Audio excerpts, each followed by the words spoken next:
Our greatest fear should not be of failure, but of succeeding at things in life that do not matter. That's a quote by one of my favorite people who's on the wall behind me, Mr. Francis Chan. Made me think about how a decade ago, I realized that I had to stop trying to find time and start creating it. This came after working almost every single job that you can imagine. I started off my working career in my parents' business, and I was doing the inventory every single quarter where I would count thousands of little parts, little screws, little gears. It was a eye-opening experience, and I think I got paid I think average minimum wage was like 325 at the time. And I put in a lot of hours. But what was really cool is I got to see what entrepreneurship and sales look like. So the company that my parents had founded was a non-destructive testing company. After my dad had actually gotten laid off from DuPont, they closed the division. He bought the list of the consumers and clients and the inventory. And he's like, I can just do this myself because I know the product. And I got to see him build a company from the ground up with my mom, which was incredible. I got to watch my sister. She actually do collections. I think she was like 12 or 13 at the time. Maybe not government allowed work, but she would actually go through the phone list and call people who were delinquent on their payments.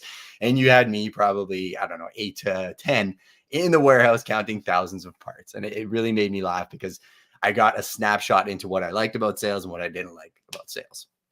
Then went to high school. Next job I had is I worked in a deli, and I probably gained 25 pounds because I feel like every time I would slice a piece of meat, I would eat two for every one that I sliced. And every time we would create these amazing tomato pizzas in Montreal, I feel like I would get all of the leftovers and I would eat it.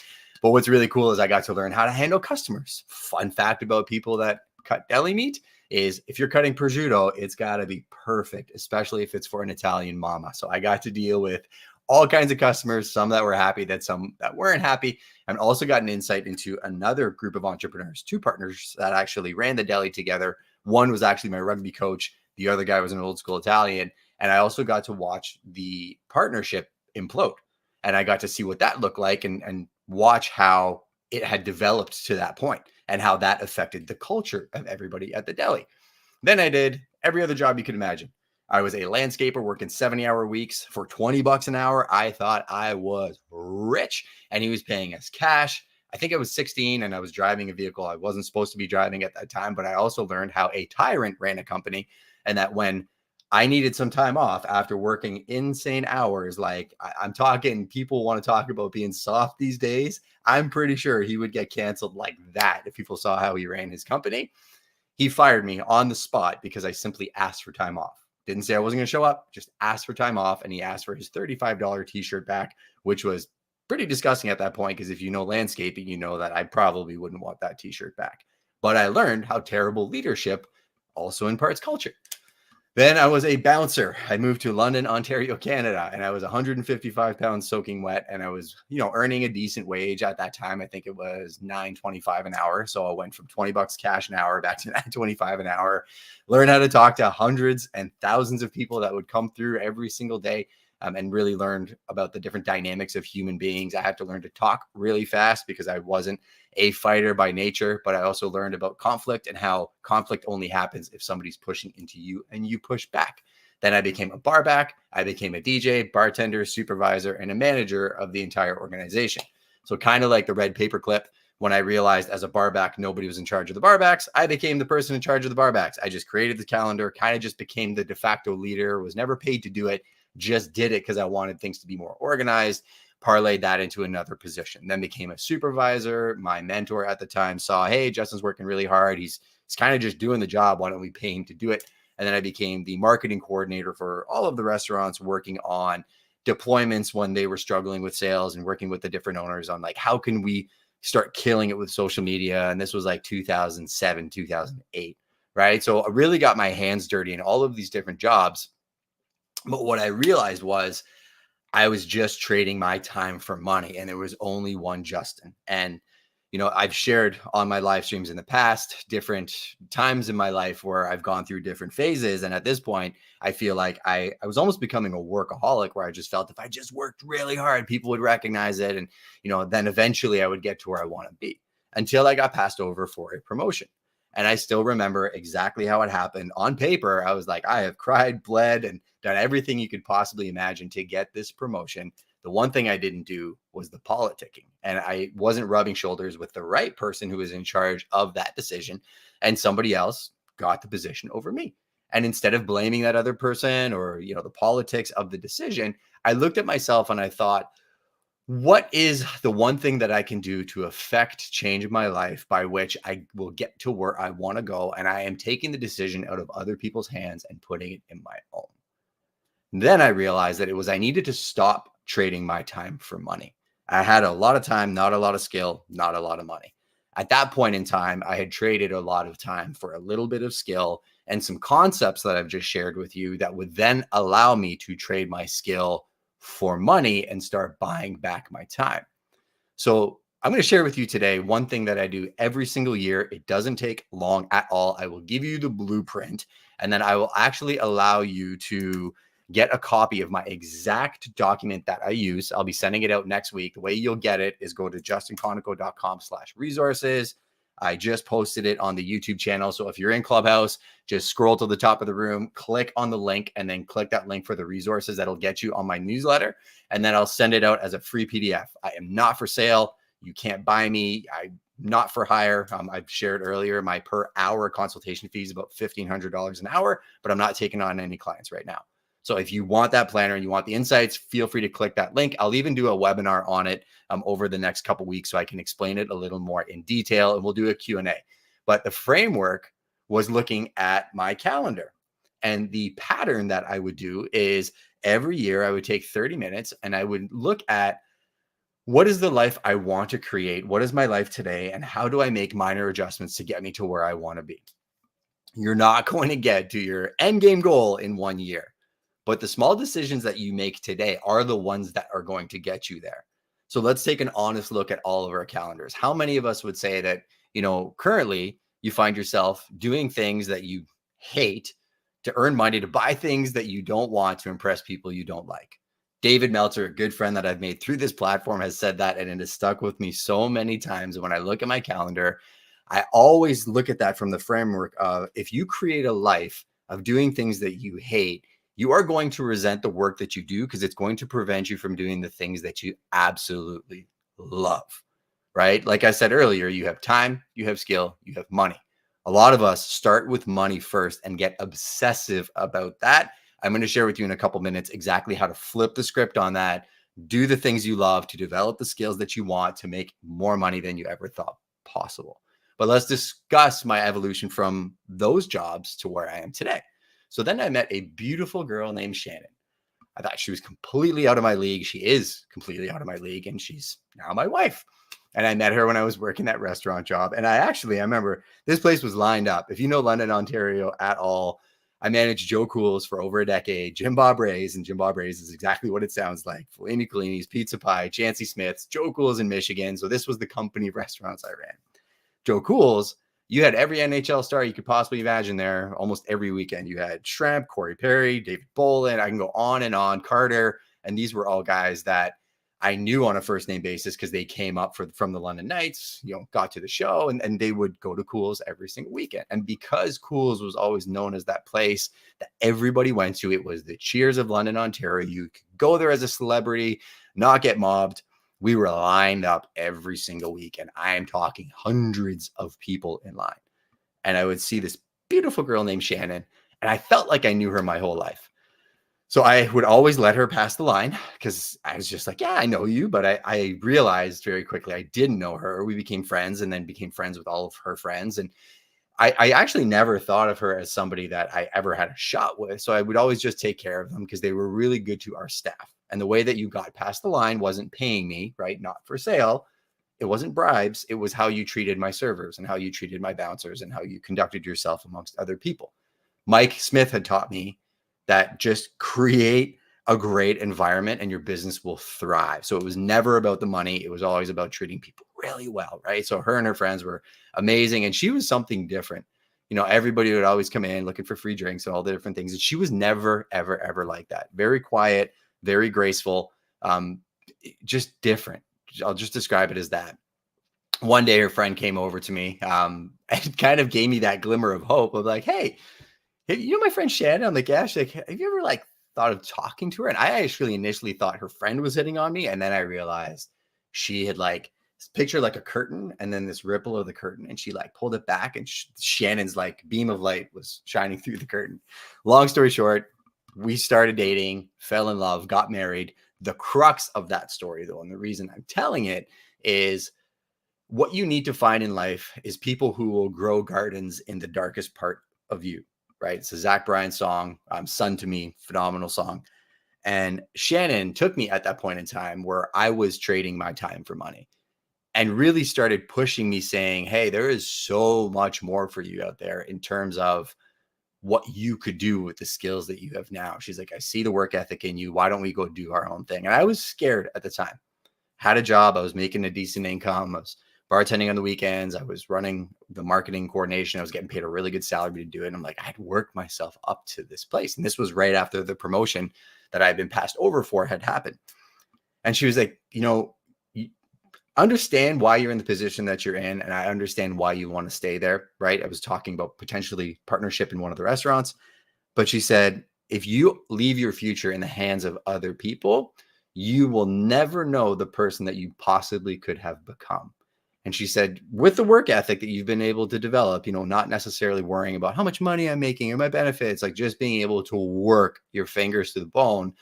I know if it doesn't work out, you'll be able to, flip burgers, take out trash, and then work yourself back up. And I said to her, I'm like, yeah, I could. Like I used to drag sopping bags of garbage while everybody was having fun and I would be having the time of my life. I could care less about perception.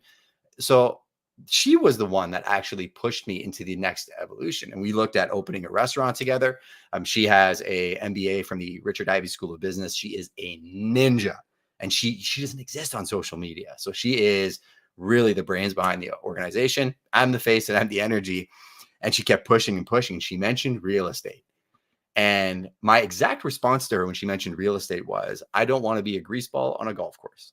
I was like, they don't work hard. I didn't know a single agent that I respected. I didn't know anybody that I admired in that space, but I liked real estate investing. So she kind of tricked me into getting my license into, saving the commission on the investments I purchased. But then I fell in love with the industry because I realized if we apply the work ethic to the industry that we're in, that the possibilities were limitless. And we are going through another resurgence of that right now. You're going to see a 30 to 40% drop of the number of agents in the market because they came up over the bull run of the last 5 years. And it is hard out there, folks. Greatest time for people like ourselves to take market share if you're an actual craftsman at what you do. So if you're a craftsman or a craftswoman at what you do, this is the greatest opportunity we have ever seen. I know it doesn't feel like it because chicken is $22 for a couple breasts and steak is like $60. You may as well just go to the keg and have them cook it for you because you're paying the same amount at home. Inflation's off the charts, but also realize there's been this reset from a business perspective and there's less competition out there. So how do we take all of that and then turn it into the 30-minute pattern that you're going to do every single year that's going to get you to where you want to be? So it is a very simple and a very efficient goal setting structure. So the goal setting structure is simply break down the vision of where you want to be in 3 to 5 years, but then think about what you have to do next year only. I won't get into the 3 to 5 years. I'll do that on the private webinar. Again, if you want access to that, just go to the YouTube channel and then click on the link. I'll drop it one more time before we're done. But the 1 year plan is killer. So I'll give you my vision from 2023. So last year I sat down and I did this and I said, the 5 buckets that matter to me, and you'll determine what the buckets are for you. But my buckets were faith, family, fitness, fun, finances. I talked about the order of things. If I started with my work, think about how much I would hate my life if I just filled my calendar with work and then I couldn't do the things that I needed to do to keep my wife in a good place, be a good dad to my daughter, have fun, go fishing, do the things I want. And all I did was work. I would resent my life because work would be preventing me from doing the things that I love to become the person that I want to be. So here's my buckets: faith, family, fitness, fun, finances. And one simple line for each. From a faith perspective, I want a closer relationship with God. From a family perspective, I want to be closer to my wife and daughter. From a fitness perspective, I want to look good and move well. From a fun perspective, I want to travel, create, eat amazing food. From a finances perspective, I want to double my personal production, my team production, and the amount of referrals coming into the business. Then what I do after I write those 5 things down is you create a column for each one. And I'll give you a planner for this. The 365 column is what do I have to do once a year in each of those buckets, right? The thing I would do from a faith perspective once a year is I would probably go on a retreat with other people that I do ministry with. I've thought about renting a massive cottage and bringing people like Glenn and Kim and all kinds of people that I know in this space to a place where we can talk about business and faith, like as a collective, right? Community is really important. So maybe that's what I would do 365. Then I would think about quarterly, maybe a retreat with my wife and daughter and people that are really kind of close to us here. What do I have to do on a monthly perspective? Maybe I want to do one Bible study plan that is broken into 4 weeks. What do I want to do weekly? I probably want to do church every week, and I want to do a small group study with my wife, my daughter, and anybody else that's close to us. What do I want to do daily? Super simple. Pray in the morning, pray at night. So what I would do then is I would have a calendar color coded, and I would basically put those in my calendar, and I would build out the calendar for the year ahead, creating my time. Now, if you take the same application and you go to my next one, my family, I want to be closer to my wife and daughter. This is my favorite one. Every time I share this one, everybody always DMs me about it after and then says, hey, this is what I'm going to do. So I want to challenge you and have you do this yourself and then tell me what your fun's going to look like, because it's something that I think we should all definitely chase, right? So the fun would be structuring travel, right? I said I want to travel. I love taking pictures. That's my creating and eating amazing food. So I'm going to plan a 30-day trip once a year. I do one massive trip with my wife and daughter. We drive in our motorhome. We'll go all over. We'll go through Tennessee. Haven't stopped in Kentucky yet. I will for you, Glenn, soon. Go to Ohio, North Carolina, Charlotte, Florida. We go all over. Maybe next year we'll do the East Coast. So we put that in the calendar. Then think about quarterly. Take a 7-day vacation. Maybe it's a staycation, but take a vacation once a quarter. Once a month, do a 3-day weekend. And then once a week, do something that scares you. And how easy is it to sit down, color code my fun calendar purple, invite my wife to that calendar, and then we start mapping stuff out, like go rock climbing one week, go for a hike. It doesn't have to cost you a lot of money, but it allows you to create your time. From a family perspective, I love cooking. I love eating good food. So I'm going to try and have dinner with my wife and daughter every day. That goes in the calendar. Same pattern, right? So now as I'm discussing all of the different things, let's go to finances. So if I want to double my personal production, team production, and referral business, one way I can double my referral business is by launching a brand new show, which is going to be coming out in January. And I'll give you all some insights. It involves me going to places with incredible operators. I'm talking world-class agents, entrepreneurs, people that normal people don't have access to, and picking them up in my car and going for coffee and showing you behind the scenes of how they built what they built. If you're watching this live stream, hit subscribe so you don't miss the launch of that show, or jump in the newsletter. I'll be releasing it there as well. But guess what else that does? So if I am planning these trips to double my referral business from meeting these other agents in these markets and then connecting you with them, because that's how I make my money. My wife likes to travel. Daughter likes to travel. We love fishing. We love creating, eating good food. So do you not think that I'm going to create time by building in time before and after each shoot to go on vacation with my family, make money while I'm doing it, have fun, and actually do the things that I love to do? And I'm stacking all 5 of those things together. So there's no separation between my faith, family, fitness, fun, and travel. This is the reason why I'm sharing this entire breakdown with you. Is there's a quote I read by Thoreau, and it says, it's not enough to be busy, so are the ants. The question is, what are we busy about? My entire first part of this segment was sharing with you how busy and how hard I worked, because I had a lot of time, no money, no spouse, to develop some sort of skill. I don't want you to lose the beauty in that, because that is one of the most powerful things that I ever went through in my life. The struggles that I've had in the past did not define me. They refined me. You are not what happened in your past. You are the future in front of you and the decisions that you choose to make. The question that I want to leave you with today is, are you willing to actually, whoa, fun fact, we're on Clubhouse. My AirPod just dropped. So give me 1 second while we're reconnected. So I'm going to leave you with that question of, are you willing to step up and create time in front of you? Because if you don't, time will just run your life, right? If you do not have a plan, you do have a plan. Maybe your plan, though, is just not having a plan. So I'm going to go back to Clubhouse, do some Q&A before we wrap up. If you want access to the planner, go to justinconoco.com/resources, and I'll be doing a brief webinar. Again, I'm not for sale. You can't hire me, but I absolutely love this community. It has opened up so many doors for me, so it's my way of giving back. Jump in the comments if you're here and you're new to the channel so you can meet the other amazing people in the Prime Nation, and I will see you next week.